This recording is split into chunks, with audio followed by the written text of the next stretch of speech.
Hello and welcome to OnlyFigs.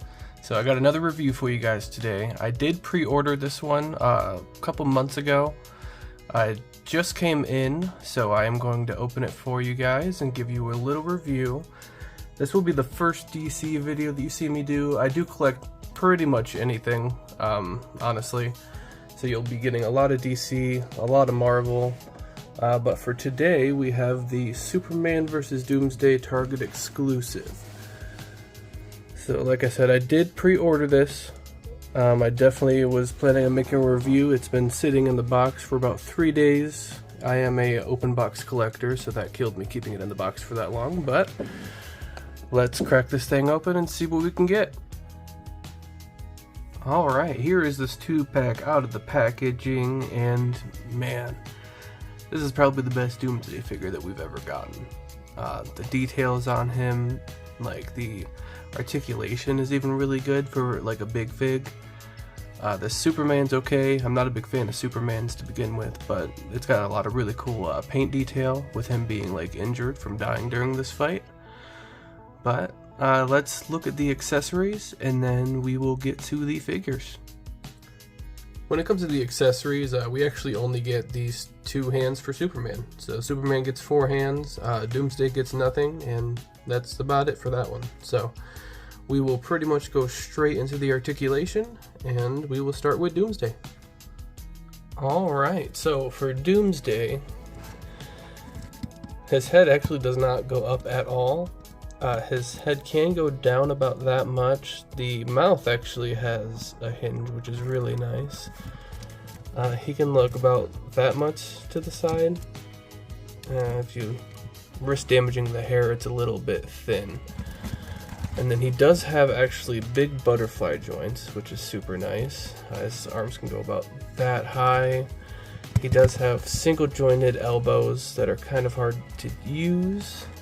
He's got this really big wrist hinge, and then his hands can move just around.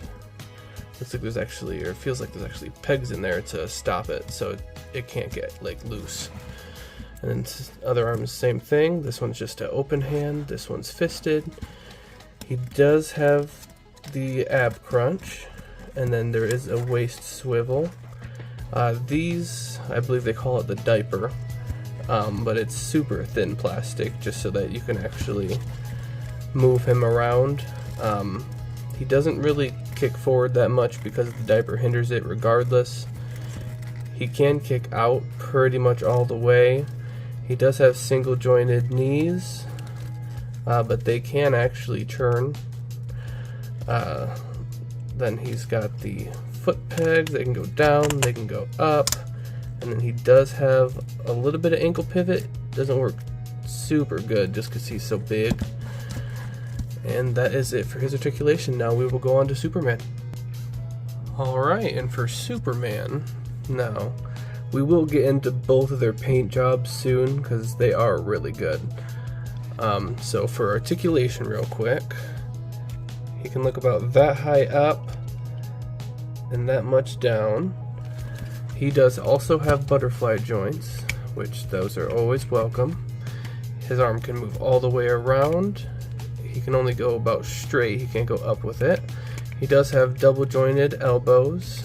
He's got the wrist peg, it looks like it's on a ball joint now. And then they can rotate. He does have the ab crunch and the waist swivel. He doesn't have one of the diapers. This is actually just sculpted in, so he can actually kick up farther than Doomsday. He does have the double jointed knees, and then he does have the movement on the foot, and then he does actually come with the toe crunch like most DC figures do. Doomsday did not, surprisingly. And then yeah, so we will look at the paint job on these guys next. We will actually start with Superman.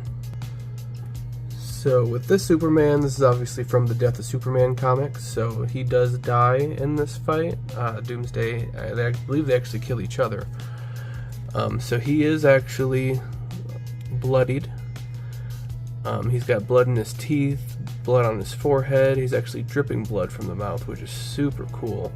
I'm usually not a big fan of Superman figures. I actually only own one, and I do not plan on buying any more but this set came out and I seen the Doomsday and I had to pick it up. See, we've got some scratches on the cape right there, or I'm sorry, on the chest. We've got some dinged up thighs on there. The feet are actually like backwashed with black, so they look super dirty. And then obviously one of the coolest parts, his cape is super ripped up, just like when it's like put up as the flag in the comic. Looks super nice though. He's got the signature Superman curl right here. But yeah, this is actually a really nice figure. He's definitely not going to go on any shelf other than just with Doomsday probably getting like held up or something, but we will see. Alright, so next let's look at Doomsday. Alright, so obviously Doomsday is a way bigger figure than Superman, so we will have to kind of move him around so we can see, but the details on this are absolutely insane. Just like the backwashing on all the spikes. These spikes, the ones that are like a little lightly colored, they're actually bendy, so they're not sharp. I remember getting an Anti-Venom Marvel Select and his little tendrils were actually poking through my skin, so that's actually a really nice feature. You can see his eyes look really nice. He's got the white pupils, he's got the ponytail going on, but super nice. Super nice. Love the paint apps on this thing. You can see the pins. I do kind of wish it was pinless. I feel like we're at a point now where everything should probably just be pinless. We got the detail on the shorts. This actually looks really, really cool. We got the shininess at the end of it. And yeah, super nice figure. Here is the back of him. Just more spikes and more paint. Yeah, alright. Let's look at some size comparisons so we can get you guys a feel on how big this guy actually is. Alright, here he is next to two different Supermen. The Superman from the 2-pack on the left, and then the movie Superman on the right. They scale pretty good together, so amazing for pictures. I've already done a lot so far, so now let's look at him with someone else. And here he is next to the Darkest Nights Batman, the one that turned himself into Doomsday. You know, at first I thought that this new Doomsday was actually going to be the same size as that one, but I am super impressed and happy that it is way bigger.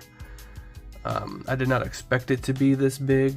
They did reuse the hands, but it does not look like anything else. Maybe the top of the chest, but even that looks like it has different spikes and whatnot. So, and here he is next to Cosmo. Alright, so that concludes the review for these guys. I am going to start doing rankings at the end of every video, so this video will be the first one that starts it. So when it comes to this 2-pack, altogether, I will give this a 8 out of 10. The Doomsday himself, I will give a 10 out of 10 for articulation and detail alone, but especially how big he is and how good he looks, like, he's 10 out of 10. Like, probably top 5 out of all DC for me. So, and then the Superman, it might be because I'm just not a big fan of Superman, but I'm going to give him a 2 out of 10, mostly because, so the ripped up costume and the bloodied face, ripped up cape, this kind of Superman is really only going to be able to be used with like Doomsday type stuff. So when it comes to like replayability with him or taking pictures with him, he's going to be kind of limited.